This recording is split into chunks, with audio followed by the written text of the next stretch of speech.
रीमा संदीप खरा। ये ड्राइवर के खून के दाग, आम्ही एसपी साहेबांना भेटायला आलो होतो। ये गाड़ी के काचा फोड़े हुए, पण नाहीये, ॲडिशनल एसपी ये सामने से खतरे मारे।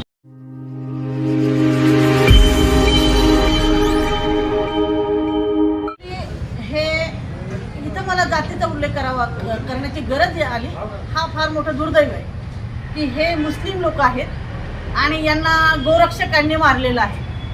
आता विषय बघा कसा हास्यास्पद पण आहे। जालना शहर में गौ तस्करी को लेकर हुई झड़प में 7 लोग घायल। सामाजिक कार्यकर्ता ने दर्ज कराई शिकायत।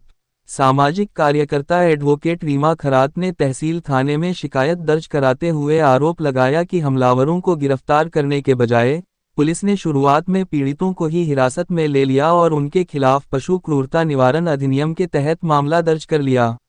उनके हस्तक्षेप के बाद पुलिस ने अज्ञात हमलावरों के खिलाफ मामला दर्ज कर लिया है। पुलिस ने गुअक्सकॉम की भूमिका से इनकार किया। संपर्क करने पर उप विभागीय पुलिस अधिकारी एसडीपीओ अनंत कुलकर्णी ने इस बात से इनकार किया कि पीड़ितों पर पुलिस की मौजूदगी में हमला किया गया था। उन्होंने कहा, आरोपी गुअक्सक नहीं हैं। दोनों पक्षों के बीच कुछ विवाद हुआ था और हम मामले की जांच कर रहे हैं। पामम ने कार्रवाई की मांग की। महाराष्ट्र मुस्लिम महासंघ पामम की जालना इकाई ने हमलावरों पर मुकदमा चलाने की मांग की है। इसके संयोजक सफेउद्दीन अहमद ने कहा कि अगस्त में उप मुख्यमंत्री अजित पवार के निर्देश पर महाराष्ट्र पुलिस ने एक सर्कुलर जारी किया था जिसमें कहा गया था कि केवल पुलिस को ही पशुओं के अवैध या अनधिकृत परिवहन के खिलाफ कार्रवाई करने का अधिकार है। सफेउद्दीन ने आरोप लगाया कि सर्कुलर के बावजूद गुअक्सक कानून को अपने हाथ में लेना जारी रखे हुए हैं। की तुमचं नाव काय? तुमची जात काय?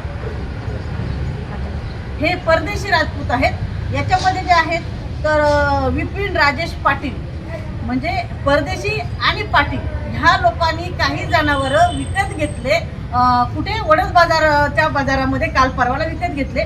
ते जनावर विकत घेतले, गाई बैल, गाई पण होत्या ना? नाही, बैल। त्याच्यामध्ये गाई नाहीये, त्याच्यामध्ये बैल आहे। आणि हे सगळे बैल जे आहेत ह्या मराठा पाटील लोकांनी हे विकत घेतलेले आहेत वडद बाजारमध्ये। आणि हे विक्री करायला कुठे चालले होते? पिंपळगाव कुंभारी। पिंपळगाव कुंभारी। बाबा तुमचा व्यवसाय कशाचा आहे? कशाचा व्यवसाय? हे जनावरांचे व्यापारी तुम्ही आहात। हे मराठा पाटील आणि परदेशी हे जनावरांचे व्यापारी आहेत। आणि तुम्ही काय करता? मजूर ड्रायव्हर।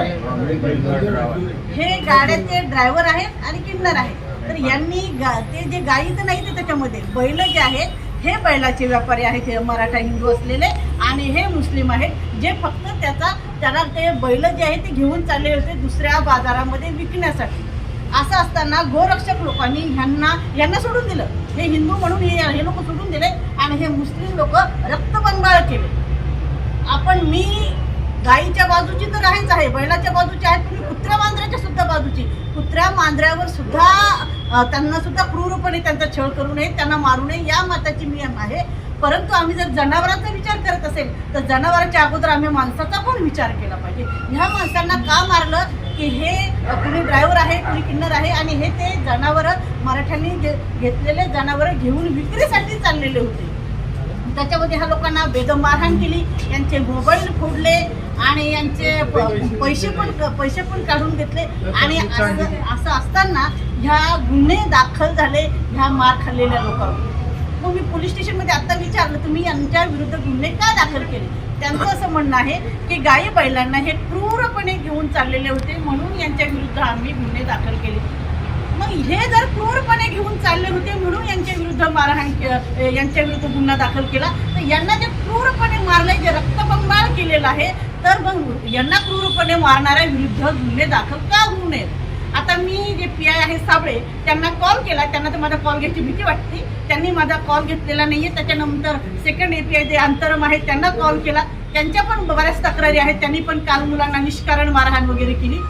असं असताना ह्या लोकांच्यावर गुन्हे दाखल केलेले आहेत आणि ह्यांना ज्यांनी मारले त्यांच्या विरुद्ध गुन्हे दाखल केलेले नाही। मला सगळे समान आहेत, मला हिंदू पण माझ्या जवळचा आहे आणि हे पण मी माणसांच्या बाजूला आहे। आणि माणुसकीला काळीमाग फासणारी ही गोष्ट आहे की हिंदूंचे जनावर मुस्लिम घेऊन जातात, फक्त हे ज्ञान करतात त्यांच्याकडे गाड्या आहेत म्हणून, आणि म्हणून यांना केलेली ही मारहाण आहे. जोपर्यंत यांना मारणारा विरुद्ध, हे बघा, गुन्हेगार हा कधीच मराठा नसतो, तो कधी मुस्लिम नसतो. गुन्हेगार हा गुन्हेगार असतो. मग यांना जर मुसलमानांनी जरी मारलं असेल, यांना, आमचं असं म्हणणं आहे, वैयक्तिक माझं असं म्हणणं आहे, यांना मारणाऱ्या विरुद्ध, यांना असं क्रूर पद्धतीनं मारणाऱ्या विरुद्ध गुन्हा दाखल झालाच पाहिजे त्यांना. आणि विशेष म्हणजे की पोलिसांनी काय केलं, ह्यांना घेऊन कोर्टामध्ये गेले. कोर्टामध्ये कुठलंही मॅटर नसताना यांना कोर्टामध्ये फिरवत बसले. मी सुद्धा कोर्टामध्ये बघितलं होतं यांना, पण मला माहीत नव्हतं का कशासाठी आणले.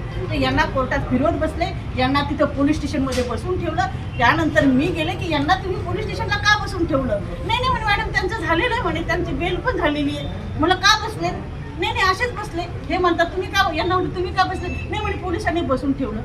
म्हणजे काय हम करो सो कायदा हा, बिलकुल असं चालणार नाही. यांना मारणारे जर ते मुस्लिम असतील, हिंदू असतील, कुणी असतील, ते माणुसकीच्या विरुद्ध आहेत, ते माणसाशी क्रूर वागणारे आहेत. त्यांच्या विरुद्ध गुन्हा दाखल झाल्याशिवाय आम्ही या भागातून जाणार नाही. SP ऑफिसमध्ये असू किंवा आम्ही पोलीस स्टेशनमध्ये असू, मात्र गुन्हा दाखल होईल आणि तो आजच गुन्हा दाखल होईल.